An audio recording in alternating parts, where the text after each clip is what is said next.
SDGs Conference 2023, Transforming Our World, September 20th, 2023. The SDGs Conference 2023 focuses on three major areas. Panel 3 will overview the widening gap between the erosion of democracy and the rise of autocracy, as a global freedom faces a dire threat. Around the world, the liberal democracies and human rights are attacked by authoritarian regimes. Many countries struggle in the space between democracy and authoritarianism that threatens freedom for all people. According to Freedom House, 38% of the global population live in not free countries, the highest proportion since 1997. Only about 20% now lives in free countries. Decisive actions are needed through multilateral diplomacy to support democratic governance and uphold human rights for all. Therefore, Panel 3 will address the following themes: elections under electoral autocracies, civil society resilience and solidarity against authoritarian regimes, human rights defenders in distress and advocating for the release of political prisoners, the proliferation of transnational crimes for global peace and security, rising trends of populism. At the end of the SDGs conference, the JWF and its global partners will propose a framework for action for the next 7 years to improve local and national policies and practices based on the assessment of the progress made towards the achievement of the SDGs. We believe that providing innovative solutions, developing effective strategies, and offering policy recommendations will advance sustainable peace and development worldwide. The Journalists and Writers Foundation and its global partners remain committed to transforming our world through partnerships for the goals. Increasing levels of systemic, state-led human rights violations is not just a symptom of autocracies, but it also creates an environment for oppression to flourish on a global scale through transnational crimes. And without an exception, violations against human rights defenders, either at home or abroad, comes at a greater long-term cost. We need concrete and decisive actions to uphold rule of law and democracies, to stand in solidarity with communities subjected to various forms of atrocity crimes, whether such violations happen thousands of miles away or just in our own backyard. Because we know that when the light dims out in one country, it surely affects us all. And this reality defines transnational repression. Authoritarian regimes utilizing the connection and globalization that we have, committing atrocity crimes against citizens abroad, even there are some times that they comparatively live in more democratic states. And now at this session, we will be hearing from notable human rights advocates, opinion leaders, lawyers, academics on the threat of rising trends of populism for sustainable peace and security, importance of keeping a light on the political prisoners, and strengthening the rule of law to combat rise of authoritarianism. And now I'm overjoyed to announce that we have Melissa Mahtani as our moderator for this session, an award-winning journalist. She produces contents across all platforms since 2012. Mahtani has interviewed change makers across the globe, and she continues to write breaking news stories and feature articles at various media platforms. Melissa, the floor is yours. Thank you so much. First, I'd just like to thank the Journalists and Writers Foundation for convening us all here. I mean, these topics are really important. As Gemma said, my name is Melissa Mahtani. I am an international affairs journalist. And it's really a pleasure to be here. We're going to be discussing widening the gap between the erosion of democracy and the rise of autocracy. And for anyone who was here at the end of the second panel, you heard them just touching on that. And I think it's because every day, regardless of where you live, it's becoming more apparent that freedom cannot be taken for granted. The idea of democracy is quite literally rule by the people. That's us. You know, it's supposed to be a population who gets to decide what decisions are made through an elected representative government. But democracy can only really exist when there are free and fair, transparent elections, accountability, a pluralistic system of political parties, freedom of expression, an independent judiciary, and respect for human rights. So these democratic values, they're very easy to say. They don't vanish just in an instance. But, you know, as we just heard even last week from the Israeli Supreme Court Justice, he said, quote, democracy dies in a series of small steps, end quote. So these steps, what are they? They're like steps as stifling opposition candidates, silencing the media, laws that make it harder for certain types of people to vote, or blatant rigging of voting machines. So again, those things sound like they would be easy to see, right? You know, they sound big. But when a population can't distinguish between what is true or false due to disinformation campaigns, technology that is manipulated, or a justice system that is very slowly weaponized, how can one see the line where democracy ends and autocracy begins? So that is what we're witnessing in many countries around the world right now, a slow eradication of democratic values.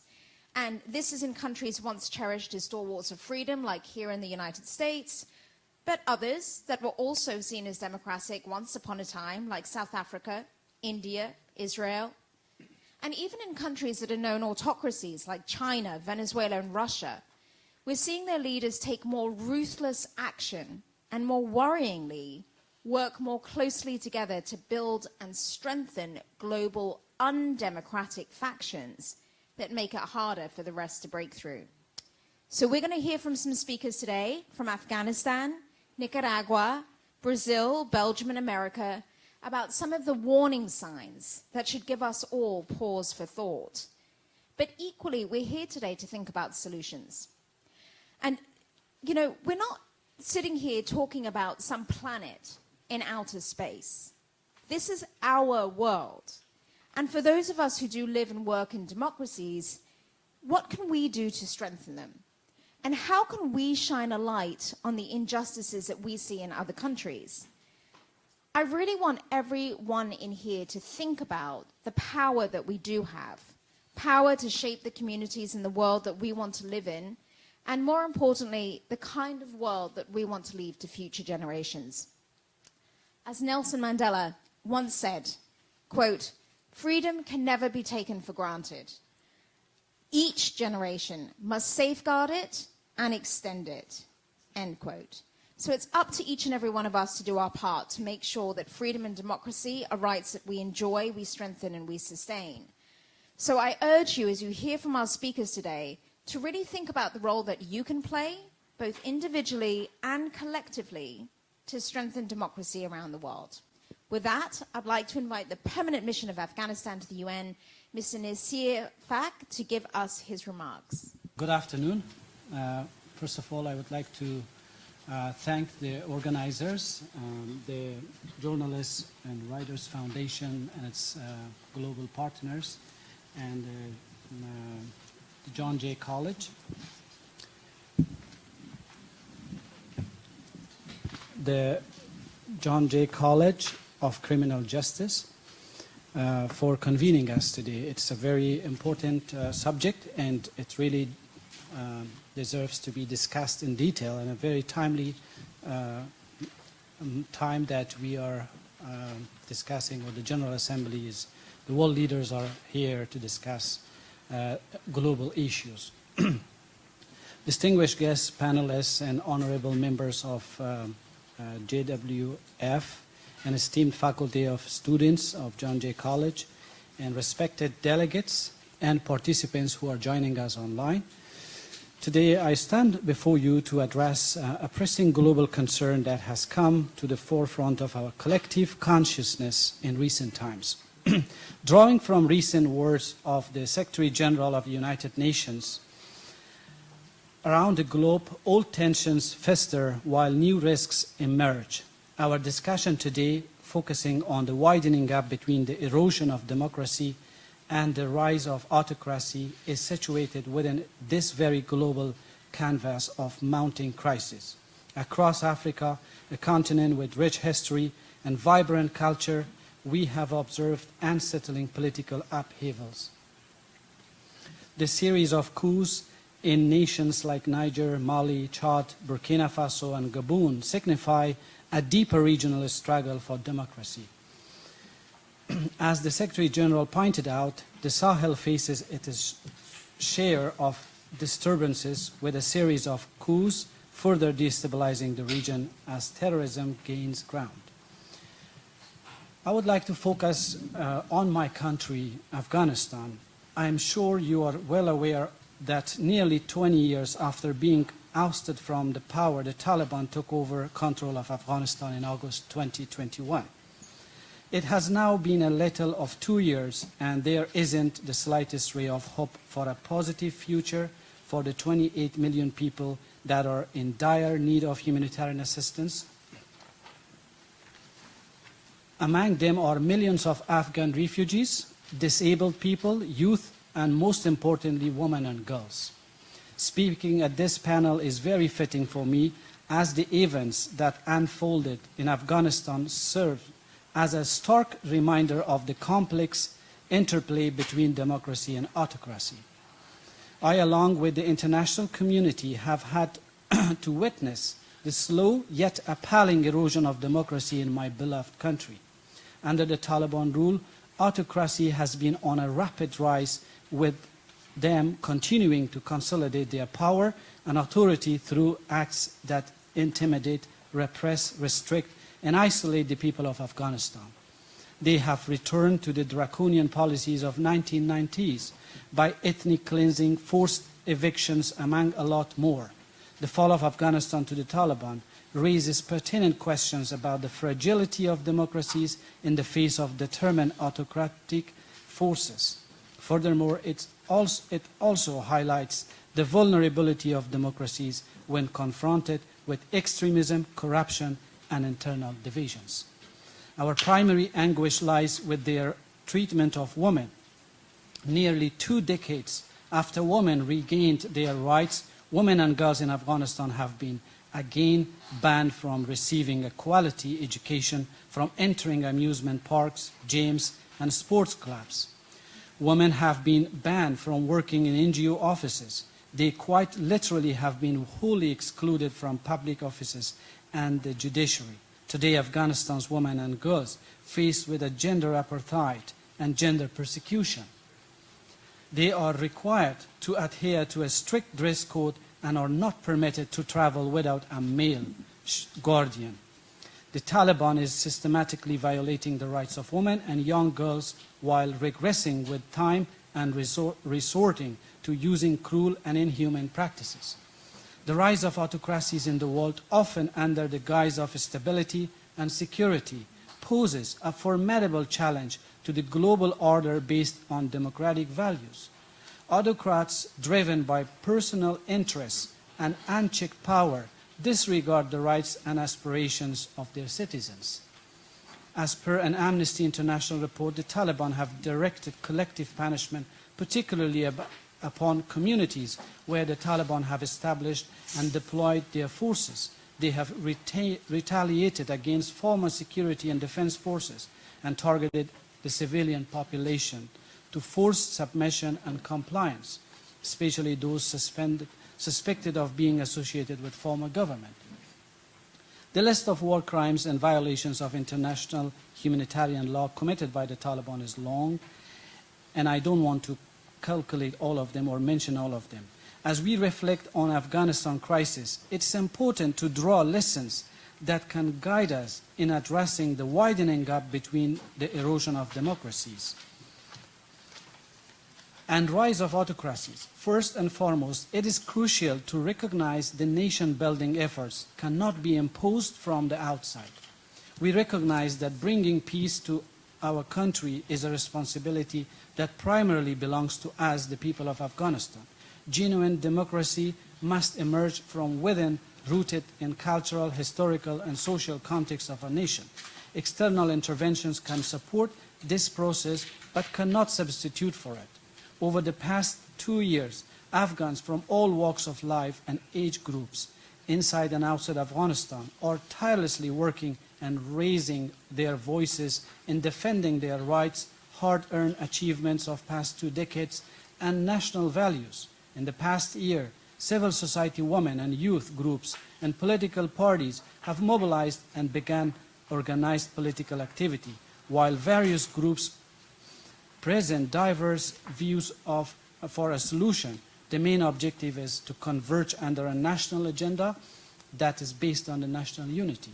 Moreover, we must acknowledge that the global community has a responsibility to promote and protect democratic values. The international community must stand united in its commitment to defend democracy, human rights, and the rules of law, not just when it is convenient, but especially when these principles are under threat. The lessons learned from Afghanistan should lead to a more nuanced and thoughtful approach to promoting democracy worldwide. The erosion of democracy is a cause for serious concern. However, it is vital that we do not lose hope. It is though our collective commitment to democratic values and our ability to adapt and learn from our mistakes that we can bridge the gap between the erosion of democracies and the rise of autocracies. The world's future depends on our ability to strike this balance and uphold the principles that ensure justice, freedom, and dignity for all. In this context, the challenges in Afghanistan, as well as in the African nations mentioned, serves as a stark reminder that our global commitment to democracy, peace, stability remains paramount. We must not only discuss, but also act, ensuring that democratic values persist and thrive. I urge all countries to step up and to fund fully the global humanitarian appeal, were the Secretary General's closing remarks yesterday. Let that resonate with us as we transition from dialogue to tangible action, ensuring that the spirit of democracy and the hope for a just world prevails across all nations. Thank you.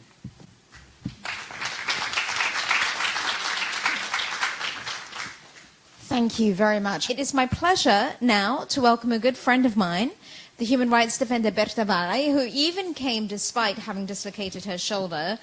Berta is from Nicaragua, and she's going to talk about keeping a spotlight on human rights defenders in distress and advocating for the release of political prisoners. Thank you very much, Melissa. Good morning, everyone. For those who are online, thank you very much for connecting today.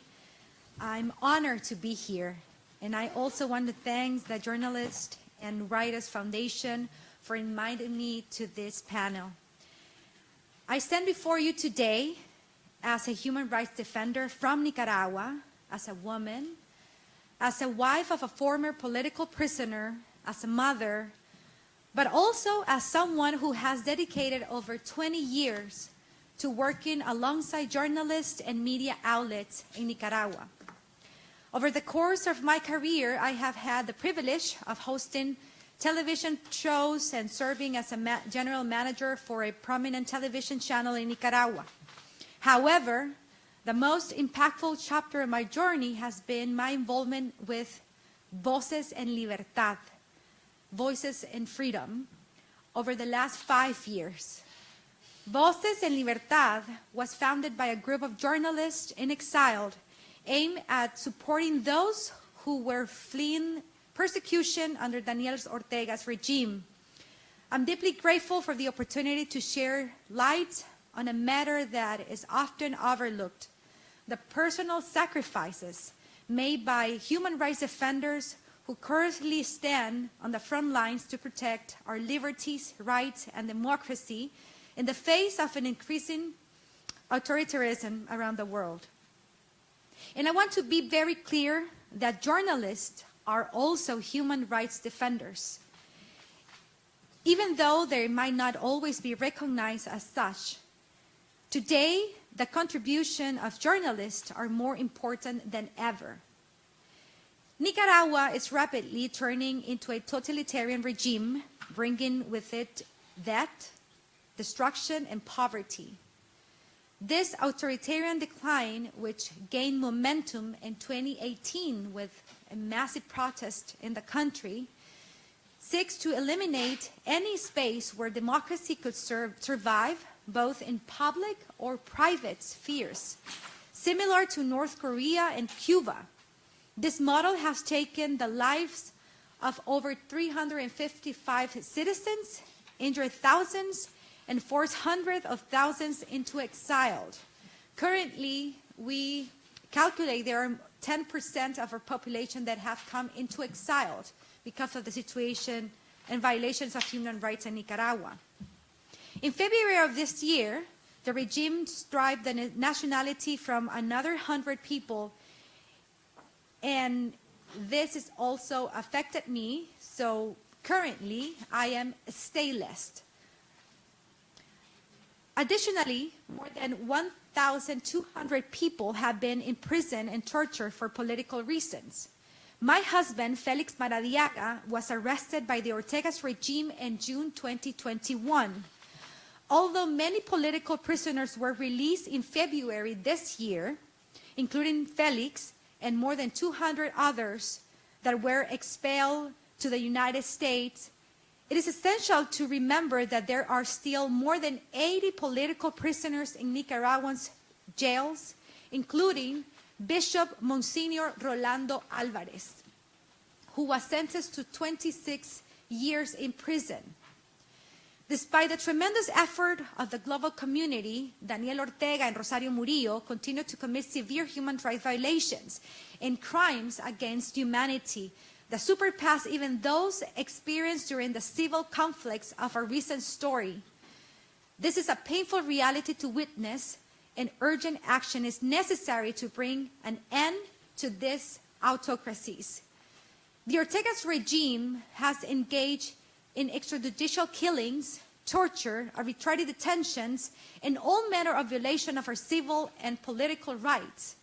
Especially severe has been the regime's attack on the Catholic Church, including by closing the private universities like Jesuit Order Central American University, the most important university in our country, and other arresting of priests for their sermons, and depriving over 1 million Nicaraguans of the philanthropic and humanitarian service offered by more than 3,000 civic organizations that have been closed in our country.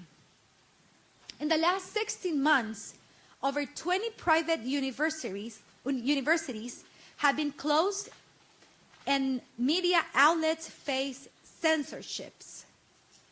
Anyone can be jailed or exiled or being forced to exile for publishing a tweet or making any public or even private denunciation of on social media, or even in family conversations.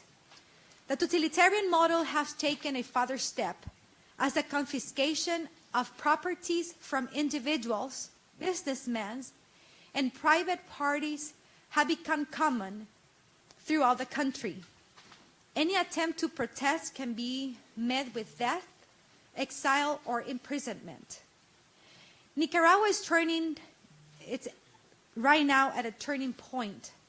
With the right international intervention, the regime could be pressured to make changes and avoid an economic collapse. However, the plight of the Nicaraguans largely goes unnoticed, especially by international agencies and developing banks that continue to fuel the government's totalitarian state agenda and projects. My country is grappling with a severe human rights crisis right now. But I'm not here just to speak about the specific challenges we face in Nicaragua. I want to share a light on the global issue that threatens the very essence of democracy and human rights worldwide. An aspect of great concern that is not discussed enough in the enormous dangers faced by human rights defenders who are on the front lines on denouncing authoritarian regimes. Never in recent history has been a human rights defender has been such a dangerous profession. International treaties that uphold and protect the role of human rights defender are increasingly being ignored. And these defenders often become the primary targets of totalitarian regimes. Therefore, the decision to take on challenging the role of a human rights defender is an exceedingly difficult one. Many defenders are forced into exile, leaving a significant portion of the population defenseless. The same reality applies to the role of journalists working in dangerous areas or where all civic spaces are closed. For instance, in Nicaragua, journalists like Víctor Ticay from Channel 10 is imprisoned for covering the religious event in the public space, and he has been sentenced to 8 years in prison. Even religious figures are being arrested for speaking from the pulpit. It is the case of Monsignor Rolando Alvarez and Father Jaime Montesinos, who are among the 6 priests imprisoned right now in Nicaragua. One aspect that I want to emphasize today is a critical role of keeping a spotlight on human rights defenders in distress. These brave individuals risk their lives daily to stand up for justice, democracy, and the rights of their fellow citizens. They are the guardians of human dignity and the last lines of defense against the erosion of our most fundamental rights. In Nicaragua, as in other autocratic regimes, arbitrary detentions and the persecution of human rights defenders have become distinguishingly and a commonplace. While speaking out against my husband's imprisonment, the regime labeled me as a traitor of the homeland. It is not just about silencing dissent, it's about dismantling the very institution and values that underpin democracy and human rights. But Nicaragua is not an isolated case. Similar stories are emerging from every corner of the world, from Venezuela to Belarus, from Myanmar to Russia.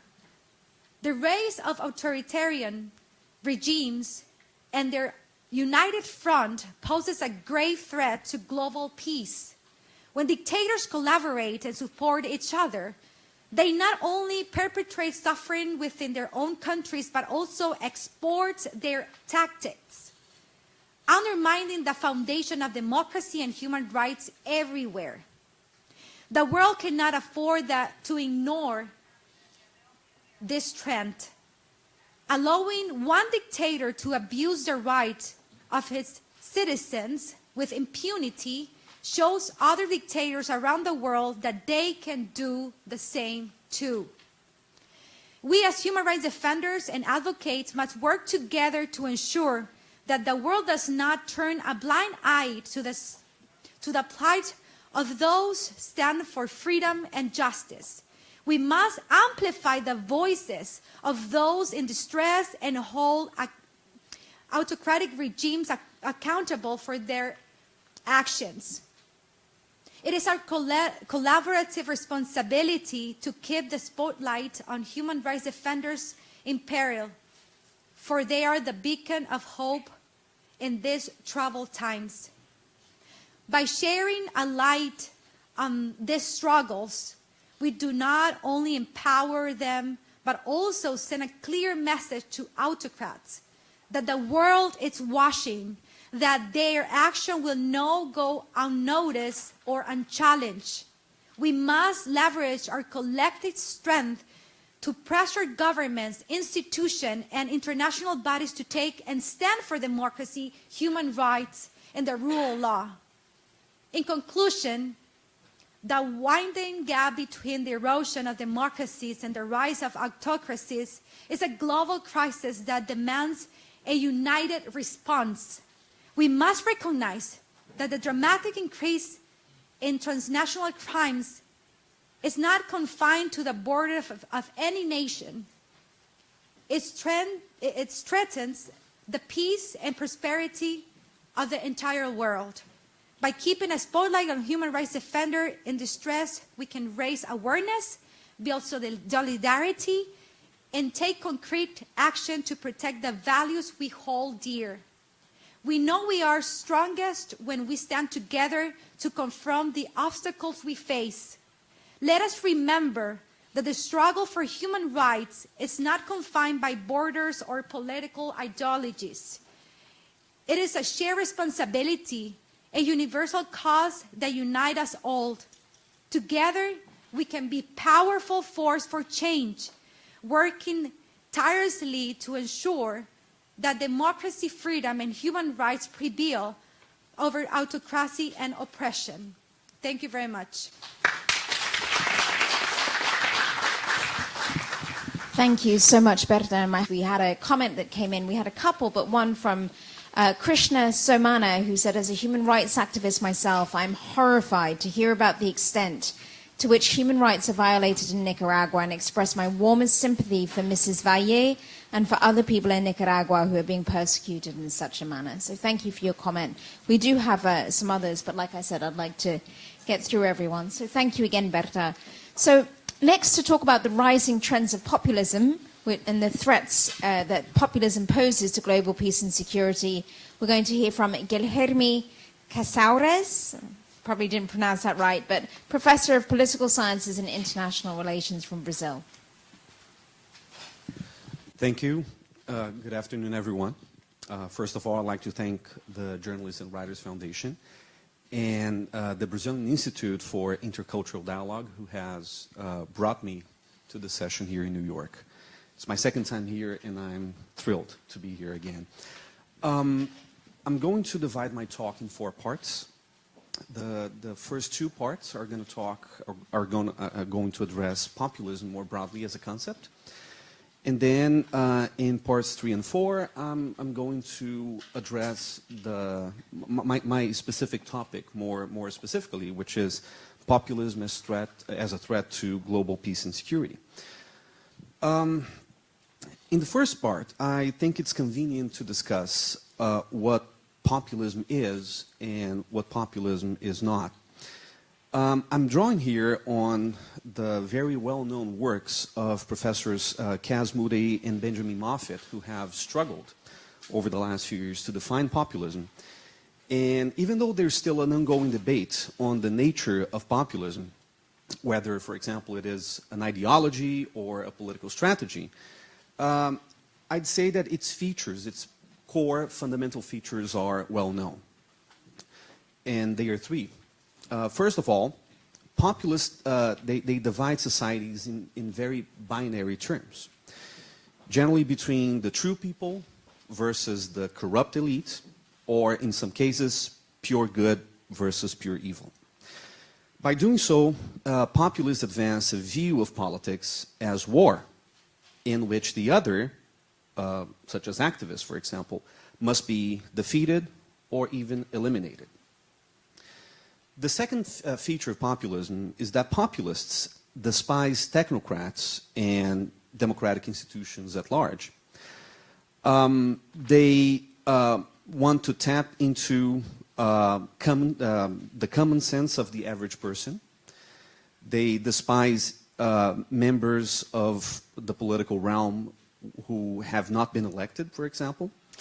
And they very often do so by resorting to bad manners, and most importantly, by offering simplistic solutions to complex problems, from violent crime to health emergencies such as the COVID-19 pandemic.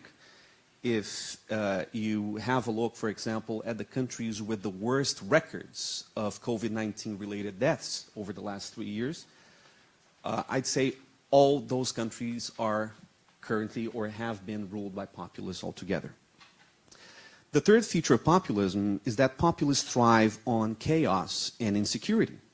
They feed from people's anxieties, grievances, resentment, and fear. And they're able to transform it into an unstoppable political force based on hate. Now, I think it's also convenient to underline what populists are not, or not necessarily. People usually have a very bad view of populists because, after all, they have swept across the world in recent years. But I might add that populists, number one, are not necessarily authoritarian, although they might easily slip into authoritarianism as they don't like political institutions to hold them back. And they also advance the idea of a homogeneous society that most times leaves no room for the pluralism of civil society. The second reason, or the second element of populism, which is not necessarily true for all cases, is that populists are not necessarily serial liars, although they often feel tempted to construct ambitious narratives about the people, and of course about themselves, through disinformation tools, from straight-up fake news to sophisticated algorithms, from rewriting history to banning or even burning books. 3, populists are not always right-wing, although they tend to favor socially conservative agendas based on race, ethnicity, and/or religion. Even left-wing populists, despite embracing revolutionary motifs and progressive causes, they tend to overlook activists to tap into this very homogeneous and very often authoritarian idea of the people. Now, let me move on to the specific impacts of populism on the world and how populists organize their own foreign policies. So I have 2 questions here that I want to answer. The first one is, what does a populist foreign policy look like? And second, how does it threaten global peace and security? And that's the topic that I was assigned to talk about. Here I'm drawing upon the work of Sandra Destrati and Johannes Plageman, who've written this beautiful piece on India's populist foreign policy, but they extract a few general hypotheses about India that might apply to some other countries. First of all, in terms of what a populist foreign policy would look like, populists, they threaten global security because they are suspicious of and often hostile to global governance mechanisms and multilateral treaties that have been critical to world peace over the last 50 or 60 years. They usually see global governance as a major conspiracy against their own peoples. Number 2, populists threaten global security because they prefer bilateral over multilateral relations, leading to complicity towards great power conflicts, or even to unilateral violence in case of great powers ruled by a populist. Number 3, populists are a threat to global security and further to democracy and political stability, not just at home, but also abroad, as they frequently expand their understanding of the people to diaspora or religious communities across the world. And they very often weaponize them to the populist's own political interests. Number 4, populists threaten global security because they are not bound by traditional foreign policy institutions or diplomatic rituals that often prevent disruptive events from taking place.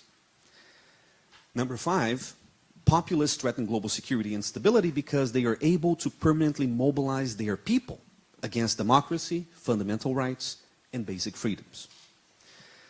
Now, as a concluding remark, I'd like to shed light on how populism affects the attainment of the Sustainable Development Goals. This is what this conference is about, after all. My country's president, Brazilian President Lula da Silva, he spoke yesterday at the United Nations. And in his speech, he underlined 2 very important things, in my opinion.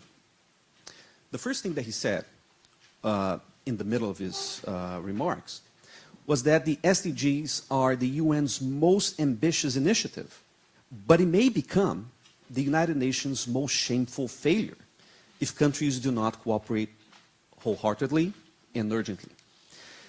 Another thing that he said in his speech is that, and I totally agree with that, most political problems in the world today, brutal conflicts, democratic breakdowns, and the rise of extremism, share the common root of poverty and inequality.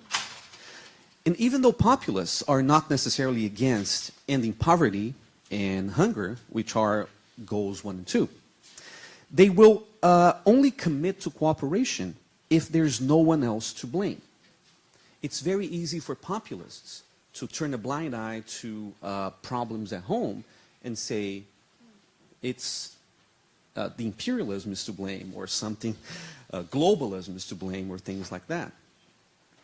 Populists, moreover, are certainly not committed to quality education, which is goal number 4, and gender equality, which is goal number 5, as they feel the state should only serve those who share their values. Populists do not seem to care either about clean energy, which is goal number 7, and climate change, which is goal number 13, often reducing those concerns to mere conspiracies advanced by transnational elites, which include scientists, activists, and liberal, sometimes called communist politicians, who disregard their people's true needs. Having said all that, it comes as no surprise that populists are not willing to embrace goal number 16, which is peace, justice, and strong institutions. But to end my talk on a positive note, I'm confident that populists uncommitted to global peace and security may lose momentum. It requires solid institutions, brave activists, and increased cooperation. And I'm pretty confident that an important step is being taken right here and right now. Thank you.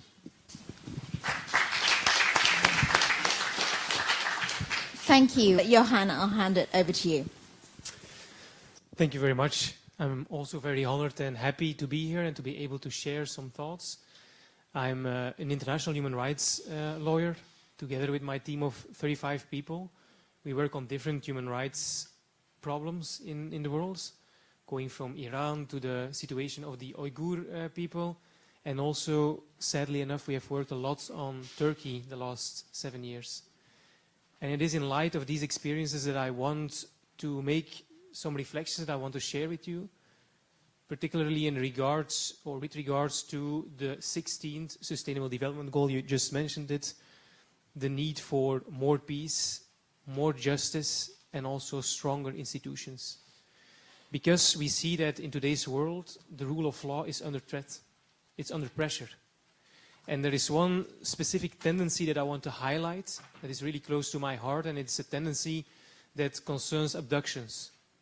I've been a rapporteur to the Turkey Tribunal and Opinions Tribunal. I will tell a little bit more about it later, and really delved deep into that specific topic. And it's a tendency that we see increasing in the world today. On the one hand, we have domestic abductions, which have existed for a really long time, but are really increasing in frequency.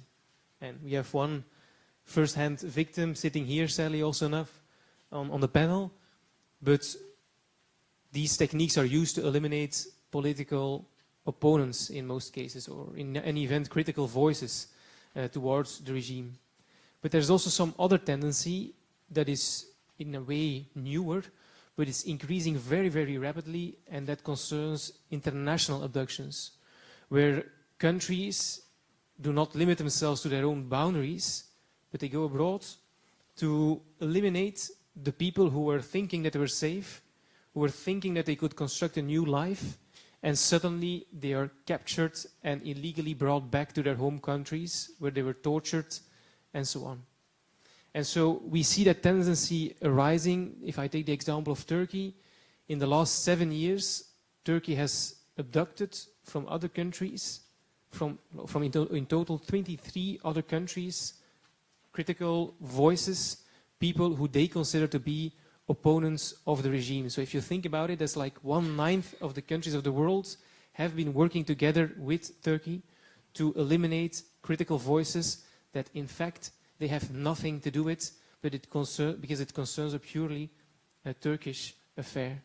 And the second worrying aspect of that tendency is that countries like Turkey are not limited by the fact that these people enjoy protection of the United Nations. They're not limited by the fact that these people have double nationalities. They're not even limited by the fact that these people have not lived in the respective countries for many, many years and are doing something completely different in another country. And that tendency is very worrying because it is normalizing something that is an international crime. Countries are working together. They are sharing the same practices, finding strength with each other to normalize something that should not be normal. And if you think about that dangerous tendency, it also affects, and that comes to the topic of this discussion, democracy.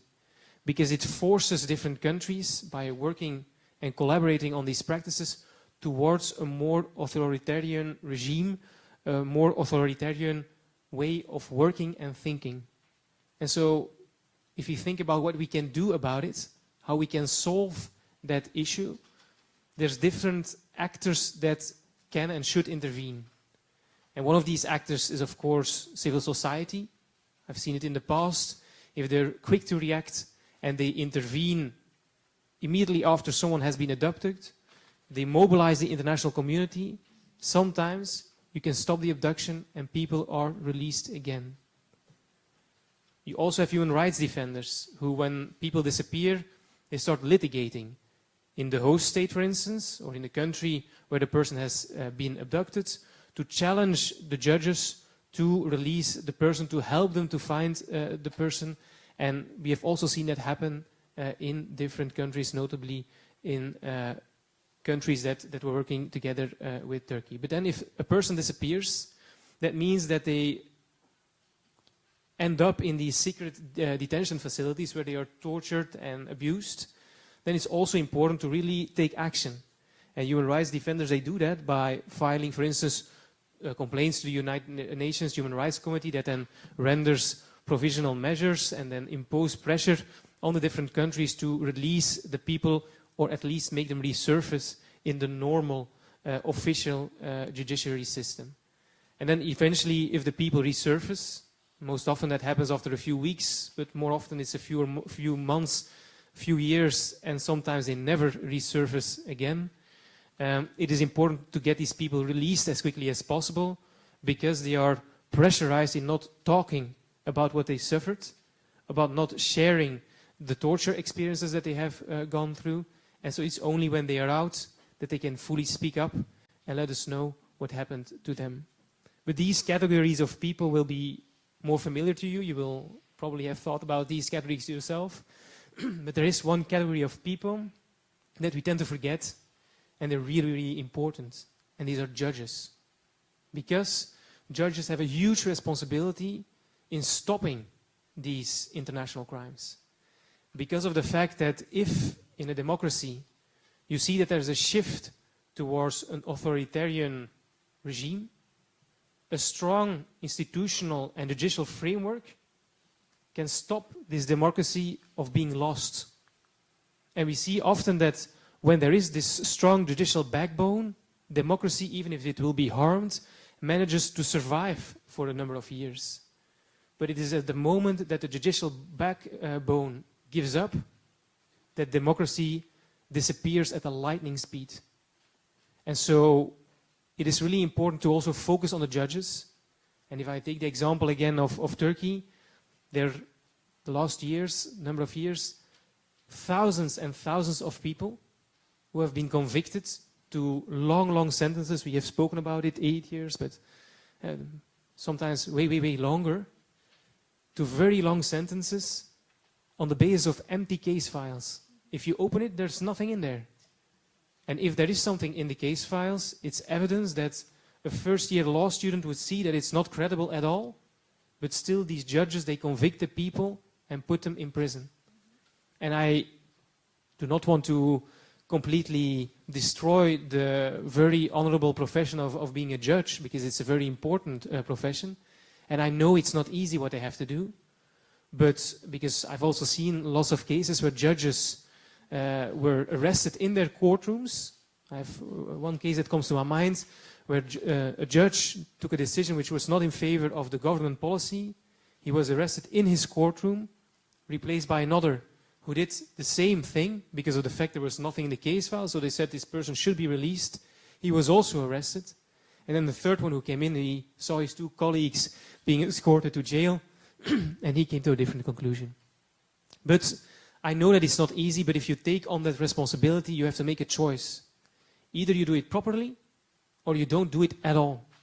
And so it's really important, I think, to on the one hand support the judges who try to do a wonderful job in very hard circumstances, but on the other hand also to send out a wake-up call to show them that there are consequences for covering up these international crimes.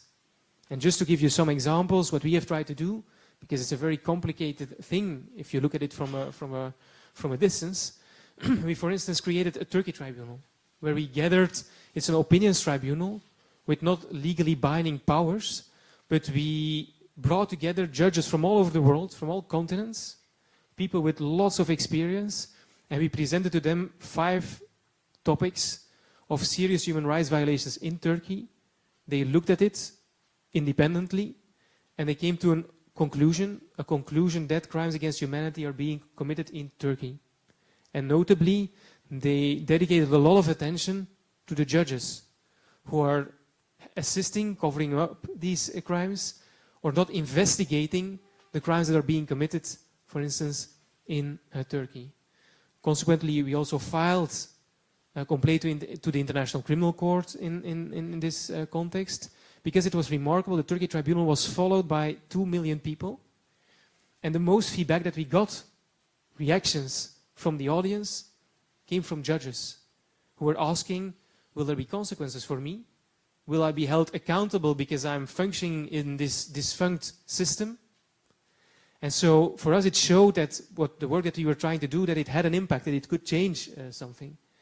And so that was also the reason why we filed the complaint before the International Criminal Court, not only against the politicians, the secret services, the police officers who are participating in these crimes, but also against the judges covering up everything that the other actors in this context have been doing. We're also working a lot around universal jurisdiction. It's a little bit comparable to sanctions in other countries like Russia. It all sounds or feels for them like there will be no consequences, but then if they want to travel abroad for a holiday or their children study in some place and they want to go to visit them, the risk that then they might be arrested for the crimes, the complicity in the crimes that they have been helping to commit, well, that sometimes helps to change the mindset of the people. And is the last thought that I want to share with you. It's not that I have the pretension to say that suddenly will change the entire system and that because of these things, the rule of law in Turkey, but also in other countries, will reappear. But I think it's important to know that every single one of us has skills, is good in something, and that everybody, if we unite and we keep on fighting for these things, that with these very small efforts combined and consistently, we can make great social impact and change. And I think that's an important thing to remember for all of us, that we should try to think like, what can we do? How can we help to make a difference? And often when you look at these big questions, you have the feeling that it's overwhelming and that it's too complicated for you as a small individual to do something. But every single one of us can do something to change these situations. I've spoken a lot about Turkey, but also in the many other countries that are fighting against these same human rights issues. I thank you.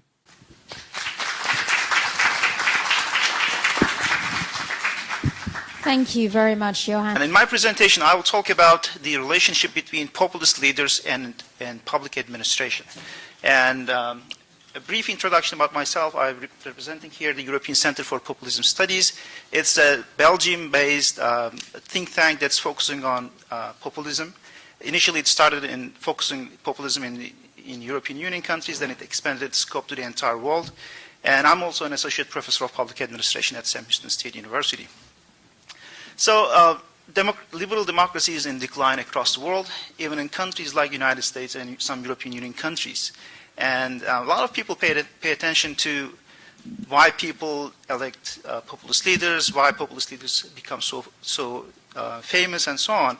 But not a lot of attention is paid to the relationship between the populists and the bureaucracy when they come to power, because bureaucracy represents the establishment, and in general, the populists are against the establishment. So what happens when they come to power? How do they deal with the bureaucracy? And this is basically the topic of my presentation. I'll try to answer 3 questions. One, what do populists do with the bureaucracy when they come to power, and how does the bureaucracy react to it?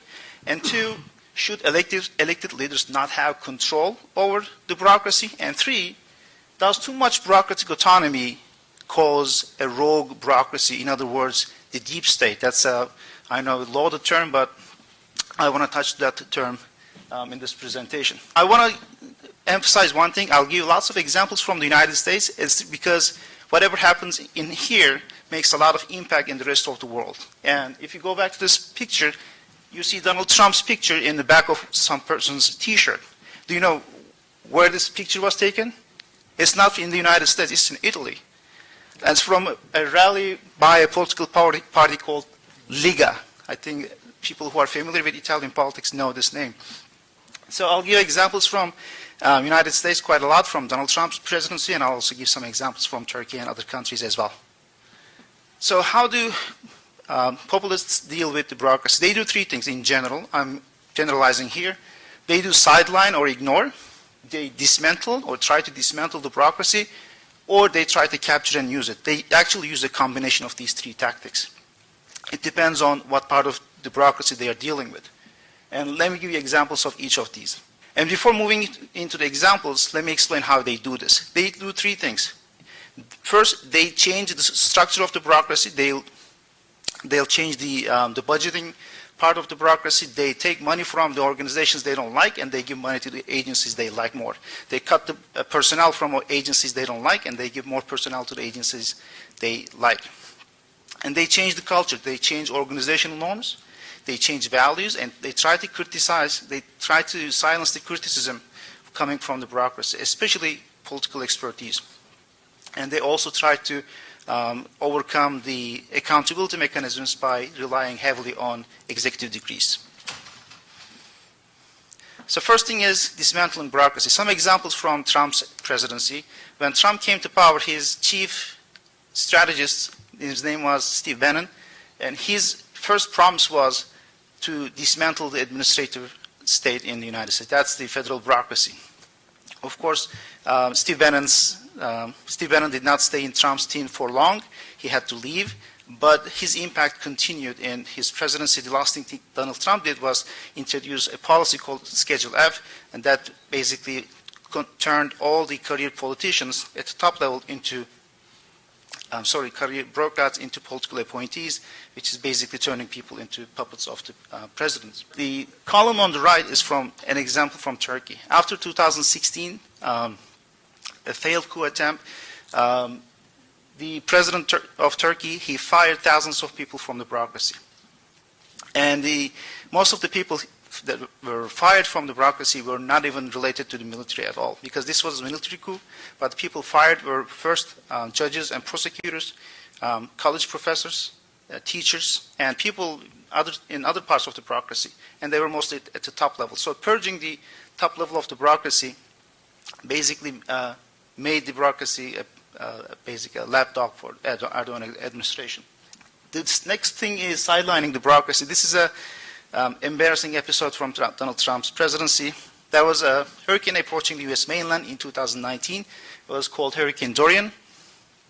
And the National Weather Service, they made a prediction here, and it shows that the hurricane is going to hit Florida. And for some reason, I don't know why, Donald Trump, he took a Sharpie and he added a piece to the cone, and he included Alabama into the cone. For no reason, I don't know why. Nobody knows why. And he said that the hurricane is going to impact Alabama. And people living in Alabama, they got freaked out. They started calling the National Weather Service saying that, are we going to be impacted by the hurricane? And people working in the National Weather Service said, no such a thing is going to happen. And they made a public statement, and Donald Trump got angry at this.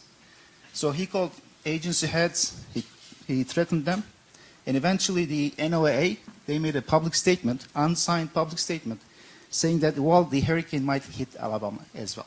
This is an example from Trump's administration, he used Homeland Security agents for cracking down on protests in democratic cities, especially in the West Coast, but also in cities like Chicago as well. In the next slide, I'll show you some examples from Turkey. So on the left, you will see one lady. She was one of the leading figures in the opposition party in Turkey, and she was banned from politics just because of one tweet. And another one is an op-ed from the Reuters, basically saying that Erdogan is using the courts as a tool to suppress any kind of opposition. So how do bureaucrats react to this situation? Well, they do three things. They work with the populist leaders. Of course, bureaucracy is not a monolithic structure. It has many, many components. Some parts of the bureaucracy like to work with the populist leaders. Some others try to shirk, and some others try to sabotage. So examples of bureaucrats or bureaucratic agencies working with the populist leaders include Border Patrol and some of the federal agents, especially in the Department of Homeland Security, when Donald Trump ordered them to crack down on the opposition. Shirking includes things such as, especially in environmental policy agencies, whenever Donald Trump administration says deregulate this, deregulate that, they take things a little lightly and they do things that are not legally acceptable and always returned by the courts. They don't file certain documents on time, keep delaying. This happened quite frequently. And finally, sabotaging. And this is a very famous example from Donald Trump's presidency. A guy named Miles Taylor, and he was not a career bureaucrat, he was a political appointee. He was inside Donald Trump's team. He was the chief of staff of the Department of Homeland Security, and in 2018, he wrote an op-ed to the New York Times saying that I am part of the resistance inside the Trump administration. So even in Trump's team, people in Trump's team, people knew that what he was doing was bad. So they tried to contain the damage that he was causing inside American governmental system. So the next question is, and this is a legitimate question, should elected leaders not have control over the bureaucracy? Yes, but.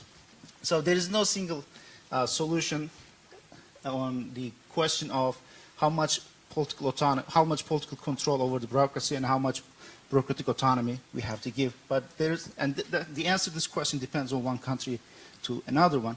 But the general rule of thumb is that whenever an agency has a greater capacity, we can give them greater autonomy. Organizations like NASA, the CDC, these are the organizations that hire lots of scientists. And these people know what they do. They are very technical organizations, so it's better to give them more autonomy. If you're dealing with organizations that do not require a lot of skilled people, not a lot of capacity, then you can have more control over them. And the third question is, does too much bureaucratic autonomy lead to an unaccountable rogue bureaucracy, in other words, the deep state? And the answer is yes, but. What about, because there's lots of things going on here. So the term deep state was widely used by the Trump administration, and it's widely used by populists in other parts of the world as well. But it's a very loaded term, and it's blended with lots of conspiracy theories. If you look at this picture, it summarizes the entire Trump administration here. You see, Donald Trump is trying to drain the swamp in Washington. He's fighting the deep state. But there's lots of conspiracy theories that bundled together, turned into a soup. As you can see, there's a reference to Soros. There's reference to Google, Hillary Clinton. UN is here. We're right here. So they did not forget us. And he's trying to drain the swamp, basically, and we're fighting against them. So the idea of deep state is that everybody's bad except for the populist leader. In a normal day, you would look at this cartoon and laugh at it, but in reality, it has some serious ramifications because even though those conspiracy theories sound very crazy and you would think nobody would really believe them, they have some real impacts in other parts of the world. These two examples are from Germany. I think it was last year, a group of people were arrested under the charges of trying to overthrow the German government. And they were heavily impacted by some of the conspiracy theories pushed by the Trump's supporters. So the answer to this question is, what are we going to do with too much bureaucratic autonomy, or would too much bureaucratic autonomy turn bureaucracy into a rogue bureaucracy? The answer is yes, it can turn. But the solution is not conspiracy theories or not dismantling the bureaucracy. The solution is more transparency, more accountability, and more rule of law. To wrap up, I asked 3 questions in this presentation.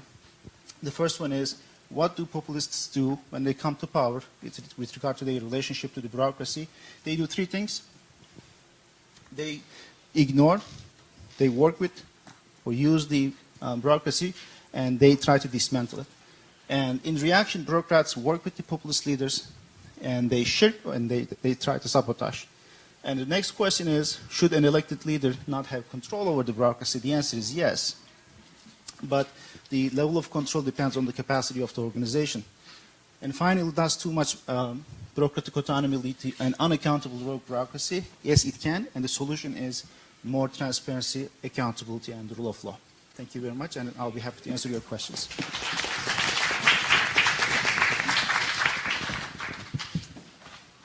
Thank you very much. We all got a taste of what your students experienced. It was very entertaining as well as informative. Okay, so we have about 10 minutes for questions. If you haven't submitted your question, just please get them in. I'm just going to get the ball rolling, actually, though, before we come to you. So I wanted to start with you. I asked you this question after your speech. You said that, you have, there's some lessons that democracy, nation building has to come from within, and that you had some nuances, we needed to have a more thoughtful approach. What are the lessons that we can learn from Afghanistan? Thank you for raising this question. Afghanistan is a very recent example of what we are discussing today. The point is that maybe some of the points I just want to add is that one of the issues is the external factors that we should not forget about. Some of the authoritarian rulers. For example, in the case of Afghanistan, the Taliban and the conflict that has been going, we cannot ignore the external factor, and also the global the divide between the big powers and the regional actors and the stakeholders is very much important, and it plays a significant role, because if there is a united voice, then we can influence the Taliban's position and their decisions, but it's not the case. Unfortunately, it has been 2 years, and we can see that there is we cannot find a united approach from international community about Afghanistan, and Taliban are receiving different treatments from different actors in the region, and you can see the division at the Security Council. So these things are very much important, but but it doesn't mean that we should always wait for an intervention from international community. The role of Afghan people and the role of media and social media, it was very much, it was highlighted before, the journalists and human rights defenders, activists. It's very much important in raising awareness. Right now what we are doing is inside Afghanistan, you can see the brave women. They take on the roads and protest against the Taliban and against their severe policies. And journalists, they are trying to expose what kind of the oppressive actions that Taliban are taking about the former security forces, about the human rights defenders. And this has really important impacts, because we see that Taliban are trying to defend or trying to justify what they are doing. And besides, another issue that, apart from the internal, of course, and the role of Afghan people, that what we are doing inside, there are more people who are working together how to form a kind of united position inside Afghanistan through a dialogue or through civil manners to raise what Taliban are doing is wrong. It's not in the long term and for the benefit of the people of Afghanistan. For example, banning women and girls from education and working. And also the role of diaspora, Afghan diaspora outside. Everybody is trying to find a united approach to mobilize Afghan diverse groups and try to unite under leadership or a group of people who are committed and who can change the situation or engage with Taliban international community to support the will of people, the people to have their voices heard and to change the current status quo. So Berta, a question to you very quickly. So, you know, we heard from our friend here who just left saying democracy has to come from within, but in the case of Nicaragua, where you described that people could be put in prison for sending a tweet, or, you know, there isn't a united front, what can people inside Nicaragua do, and equally, how can the world tackle this? Yeah, I also believe that that's the way it should be, right? But the situation in every country is different. In Nicaragua right now, that is impossible. Imagine all the leadership of the opposition, around 40 people, being arbitrarily detained at once and leaving the opposition movement, political parties, civil society without the main leadership. That happened in 2021 when we were supposed to have national elections. So the opposition movement said, okay, we can transition to democracy through elections. And what was the way that the regime reacted? They imprisoned the 7 presidential candidates. My husband was one of them. Mm-hmm. So that is an example of how dangerous it is to try to move things inside the country with this type of regimes. They control the militaries, the police, the paramilitaries. So, you know, you have a civil society completely unprotected. No judicial options either. So, right now, what is the current situation in Nicaragua, for example? 10% of the population went to exile, the leadership of the oppositions also. So we are trying to work with the diaspora and people in exile. There's also a group of people from different aspects getting together to think about what can be done. So in our case, we believe that without the help and the attention of the international community, the change cannot be happen. So right now we need the pressure through different mechanisms to really press the Ortega's regime to go into this transition that we want. So sometimes, you know, the best way to help this country to transition in a peaceful way is by putting a spotlight and supporting these voices that are, you know, fighting to make this change. Thank you. Now, we have a question from the audience, and this is for you, Johan. It's from Celine, and they're asking, what is, you spoke a lot about Turkey, so what is the enforcing mechanism at the European Court of Human Rights for Turkey? And are those decisions being implemented inside Turkey? That's a very good question. What is important perhaps to say in the first place is, like in the past, the European Court has been very hesitant to do something about the Turkish situation. Also because there's lots of political reasons and aspects to the question. But the last few years, the European Court has really been changing its attitude. And next Tuesday, there is a very big case before the Grand Chamber. So that means that almost all the judges of the European Court have gathered to take on that case, a case that we have done for the European Court.